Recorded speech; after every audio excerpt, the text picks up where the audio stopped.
कुणबी प्रमाणपत्र आहे, त्या प्रमाणपत्राचा जर तिच्या लेकराला घेता येणार नसेल, कोणची कायद्याची चौकट चालवताय तुम्ही नेमकी?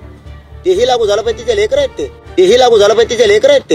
जरांगे पाटील साहेबांनी जो मुद्दा मांडलेला आहे त्याच्यावर माझं वैयक्तिक मत असं आहे की जर आईच्या जातीच्या आधारे जर नोंदीच्या आधारे जर मुलाला मिळत असेल तर तसं मिळण्यास काही हरकत नाही असं मला वैयक्तिकरित्या वाटतं. जात आईची जरी जशी वडिलांची जात एक्सेप्ट केली जाते आणि त्याला पुढचे सगळं हे होतं तसं आईची झाली पाहिजे. तर इकडेच कळतं की भेदभाव सुरू झालेला आहे.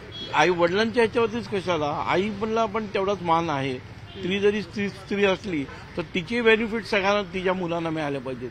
तर तुम्ही या मागणी 100% मला पटलेलं आहे आणि मला वाटत नाही त्यात काय चुकीचं. आईच्या जातीच्या मुलांना जात लावावी खरोखरीच एक नवीन धोरणात्मक निर्णय आहे आणि धोरणात्मक मागणीसुद्धा आहे. ती सरकारनं ती कबूल करावी, कारण वडिलांच्या बरोबरीनंच आज आईलासुद्धा तेवढंच महत्त्व आहे. आज इक्वॅलिटी बिफोर दी लॉ हे जे म्हणणं आपलं आहे तो खरं भेदाभेद न होता वडिलांना जेवढं महत्त्व आहे तेवढंच आईलाही महत्त्व मिळालं पाहिजे आणि त्याची अंमलबजावणी ही सरकारने मोठ्या उदारमनाने करावी आणि एक वेगळा संदेश सर्व जनतेला मिळावा. जो पुरुष ज्या जातीचा असतो त्याच्याबरोबर मुलीने दुसऱ्या मुलीने लग्न केलं तो त्या जातीमध्ये तो समाविष्ट होते. ती काय मुलीच्या जातीवर ते आईच्या जातीवर मुलांना मिळू शकत नाही, वडिलांच्या ह्याच्यावरच मिळणार त्याला. मुद्दा एक असा आहे की या राज्यामध्ये किंवा देशामध्ये कुठल्याही जातीमध्ये आईच्या जातीच्या नोंदीच्या आधारे दाखले दिले जात नाहीत. असं असताना मराठा समाजाला ते दाखले देतील का?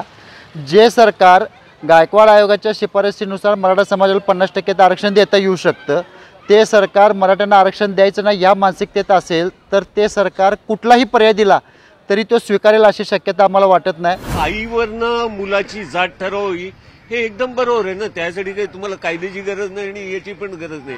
मुलं हे तर त्यावरनं सरळ कळतं कोणती जात आहे त्याची. त्यामुळे त्याच्यावरनं अजून काही ठरवायची गरज नाहीये. त्याच्यासाठी वडिलांचं नावच लावलं पाहिजे असं काही नाहीये. आणि मला वाटतं काही समाजात हे केलं पण जातं. आदिवासींच्यात मला वाटतं आईवरनंच सगळी